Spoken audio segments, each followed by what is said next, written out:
Every craving for experience is the ego speaking. The real you, the silent awareness behind all thoughts, has no cravings. It does not want to feel anything special.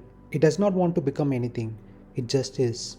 But the ego cannot survive in that stillness. It lives only by movement, by wanting, by chasing, by hoping, by imagining.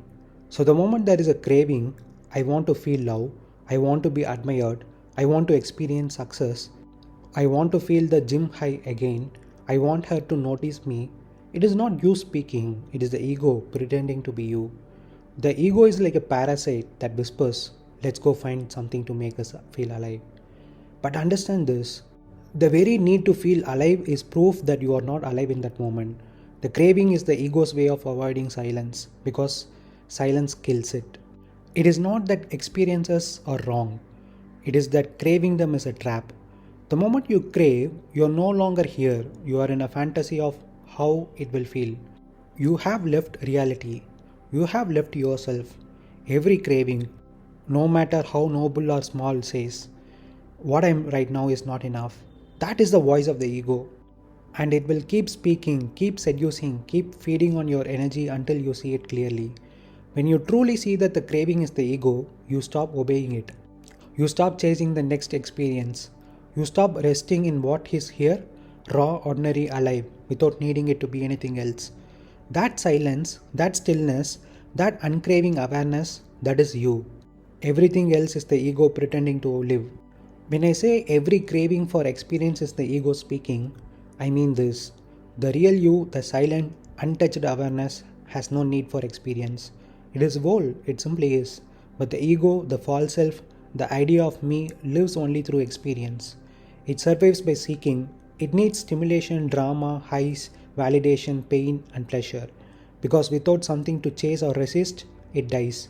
So every time you say, I want to feel love, I want to feel peace, I want to feel alive, I want to have a great experience, notice who is saying that.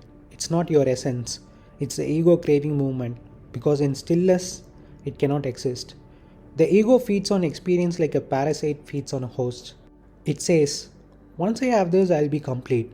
But the moment it gets it, it becomes hungry again for another experience, another feeling, another identity. Truth, on the other hand, is not an experience. It's not something that happens to you. It's what remains when all craving for experience ends.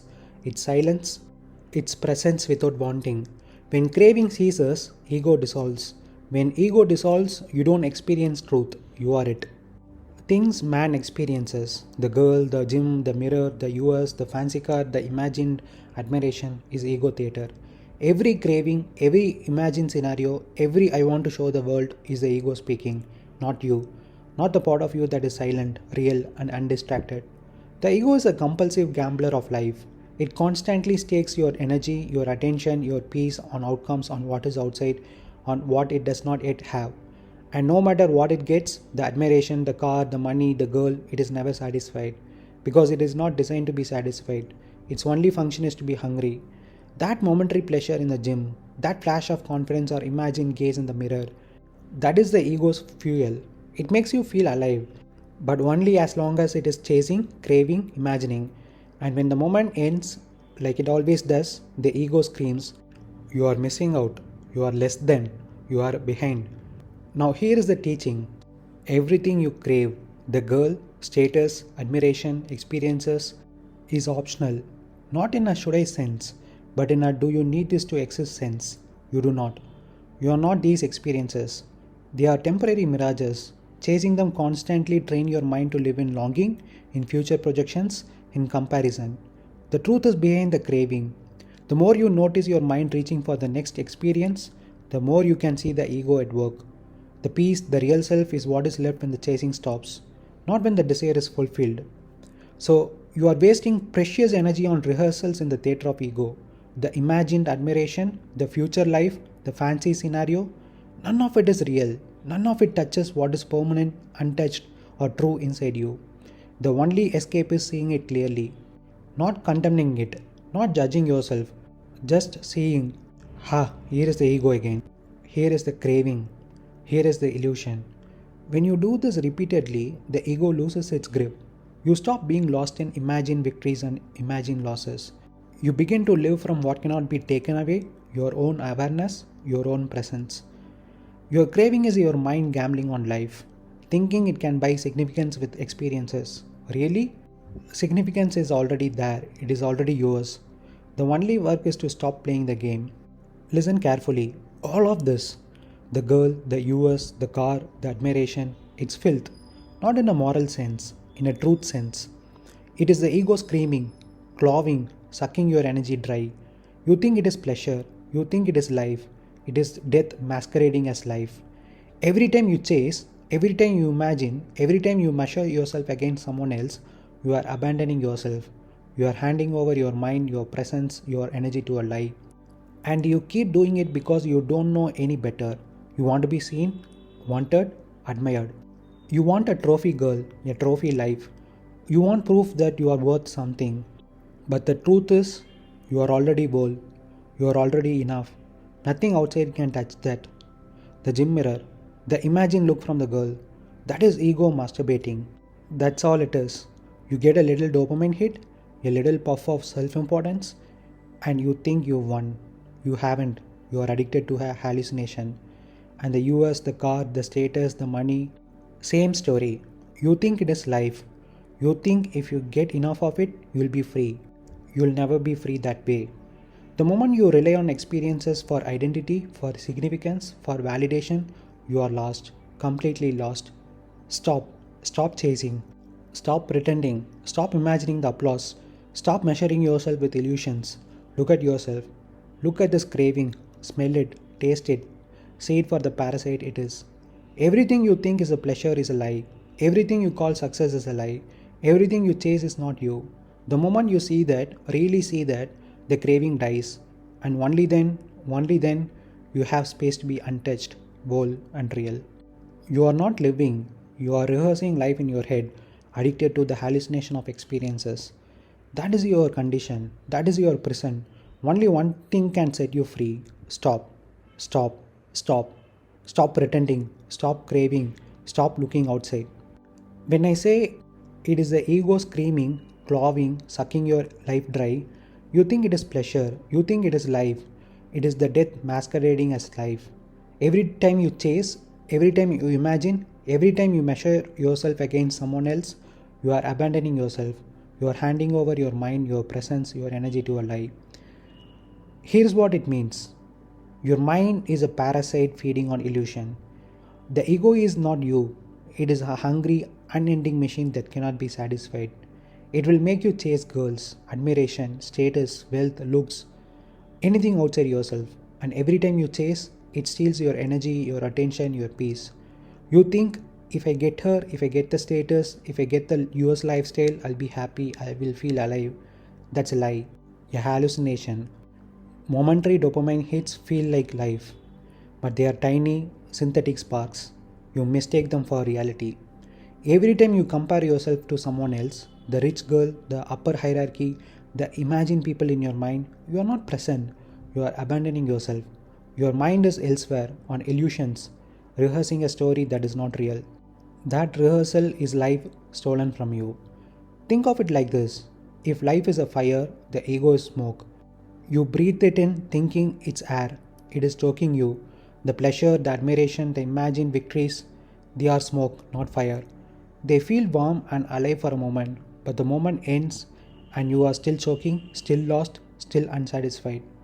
Your whole life is being stolen by fantasies. Stop handing over your energy to illusions. Stop, watch, be raw, be present. Don't seek experience, don't measure, don't crave, just be. The most important line to feel in your bones is every craving is you abandoning yourself. Every chase is death masquerading as life.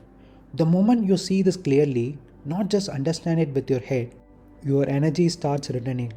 You stop being a servant to your ego. You stop being lost in fake life. You begin to be alive in a way the ego can never touch. When I say everything you think is pleasure is a lie, everything you call success is a lie, everything you chase is not you, here is what it means. Everything you think is pleasure is a lie. That pleasure you feel, the gym, the pump, the imagined admiration in the mirror, the thrill of status, the anticipation of wealth or a girl. It is chemical, momentary, synthetic. It tricks your nervous system into thinking this is life. But it is a simulation, a hallucination. It disappears as soon as the moment ends. You chase it, you crave it, but it never satisfies because it was never real in the first place. Your mind is addicted to phantoms. Everything you call success is a lie. Success, money, status, beauty, admiration is never the real measure of you. It is a story your ego tells to feel significant. You think, if I have this, I'll finally be alive, I'll finally matter. But the truth, these external markers cannot touch your being. They are illusions, masks, borrowed importance. Chasing them is pretending to be alive while you are dead inside. Everything you chase is not you. The girl, the US lifestyle, the fancy car, the admiration, none of these are you. You are not these experiences. You are awareness, presence, silence. Your energy, your mind, your life is being given to things that cannot hold you, cannot satisfy you, cannot define you. The chase itself is proof that you are lost. Lost in ego, lost in illusions, lost from yourself. You are old already. Nothing outside can touch you. Nothing outside is you. Everything you run after is the ego feeding on your life. Pretending to be pleasure, pretending to be success. See this by forcing you to look at yourself honestly, without excuses. The gym mirror, ego. The imagine look of the girl, ego. The US lifestyle, ego. The fancy car, ego. Your real self is what is left when all craving stops. All silence, all stillness, all unchased presence. That is you. You are living in hallucination, thinking this is life. Wake up, stop chasing, see the lie, return to yourself. When you look closely, what you call you is a restless thing that cannot sit still. It is forever rolling dice. If I get her, if I get the car, if I get to the US, if I get the body, then I will arrive. It throws the dice again and again, and for a second it feels the thrill of maybe winning. That thrill is what you call pleasure. The ego is that gambler. It is not evil, it is simply built to gamble. It cannot live in silence because in silence it disappears. So it needs a next bet, another outcome, another fantasy, another what's next. Every time you follow it, you spend the only real currency you have, your attention. You hand over your peace, your presence, your awareness in exchange for a hit of excitement that dies within minutes. That is why you feel tired even when nothing bad has happened.